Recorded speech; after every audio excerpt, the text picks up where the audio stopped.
What is going on, everyone? Welcome back to the channel in this week's video. Today I'm going to take you through a shoulder workout and three main things that I have changed and implemented into my new training which have caused my shoulders to grow and which I've noticed to have improved my shoulder training as a result. So as we move on to exercise 1, which is the dumbbell press, you'll see that all of my sets, I'm going to take you through all 5 of my sets here, 5 by 10. They all have the same tempo and same slight pause in the lengthened position. But the first thing I'm going to talk about here is elbow positioning. So when I used to shoulder press, I'd have my elbows flared out a bit more and pinned further back towards my body. Whereas as you can see here, and then when you see my top set, when I move the camera angle, you will see that my elbows are brought in front. This is a safer position for the anterior delt, the front delt. Whereas being back here, it compromises the delt and can cause some shoulder injuries as a consequence. That is the first thing, is to change your execution, elbows in front of the body, and honestly you will not only stimulate the delt more, but you will improve your longevity in training by not getting injured as a result.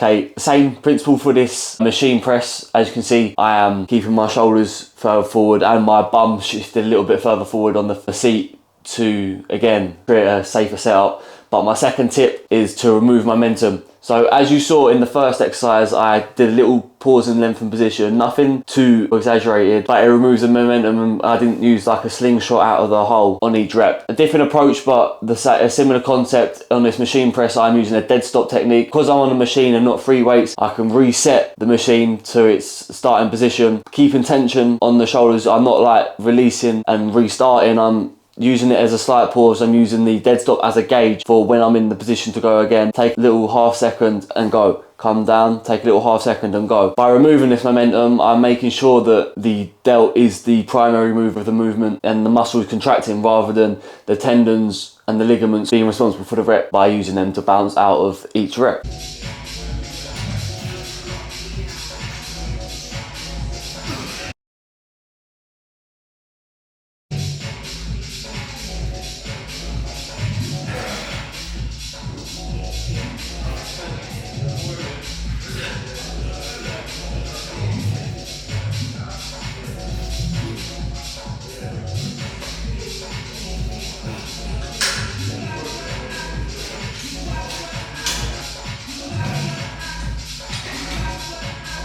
Okay, as we move on to exercise 3, I'm going to take you through my third and final main tip for this video, and that is to relax the traps, to remove the traps from contributing to the movement. Lateral raises are imperative to your shoulder development, mainly the medial head development. That being said, they are a small muscle and it is very easy to let your other muscles contribute to the movement and assist the lateral raise, your traps being the most notable of these contributing muscles. That being said, in my setup, I pin my scapula back and drop my shoulders so the traps are disengaged.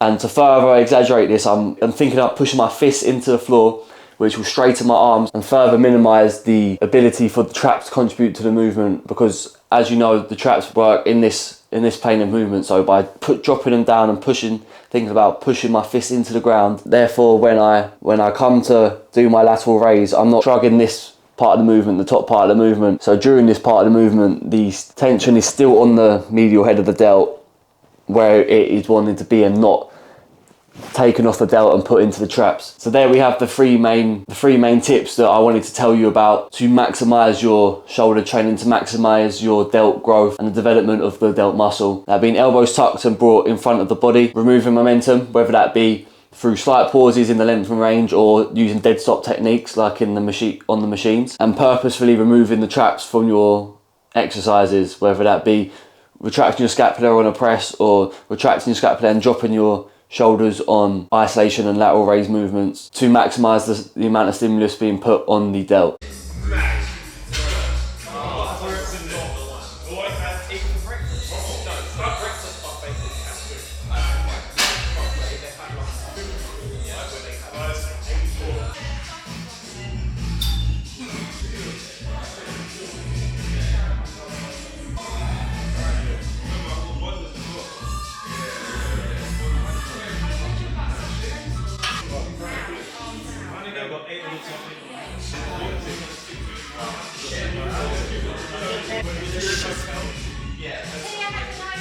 This third tip is also very useful in these other exercises, like I said, isolation exercises. So when we get to the rear delt flies and the face pulls, dropping those traps and retracting that scapula will take the traps out of the movement more and minimize the contribution of the traps, meaning that you can drive the movement a lot more with your rear delts and maximize the amount of work that you're putting them through, and therefore evoking more growth of that muscle.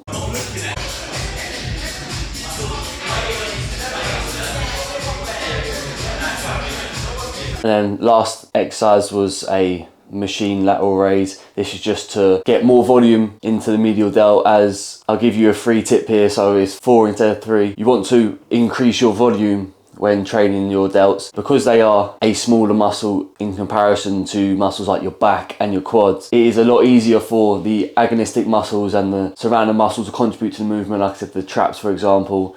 Therefore, having a higher volume approach to training them, keeping the weights a little bit lighter, not saying train light, I like to train heavy, but keeping them a little bit lighter so that you can control the movement and really put as much of the tension onto the desired muscle, the delt, as possible will cause the most growth, and therefore doing so will allow you to use a higher rep range and adding more volume through not only just doing the one lateral raise exercise, but I'm doing 2 lateral raise exercises here. I've really seen that my shoulders have grown a lot more due to this. My rear delts have always been well developed, but my anterior, my medial, my front and my side delt have always lacked behind the rear delt. Therefore, by introducing an extra exercise and incorporating more volume into my shoulder training, I found that they're beginning to grow and beginning to catch up, and it's not looking as much of an imbalance on the overall aesthetic of the shoulder. So that anecdotally, as well as the other tips that I have told you in this video, will help to grow your delts. But yeah, that is the end of the video for this week. I hope you did enjoy it. If you did, make sure to leave a like, subscribe to the channel if you haven't already, share this video to a friend, help to grow the channel, let them know about these tips that they can incorporate into their training to help grow their shoulders. Let me know in the comments down below if you have tried any of these and how useful you found them, or any others that I may not have covered in this video that you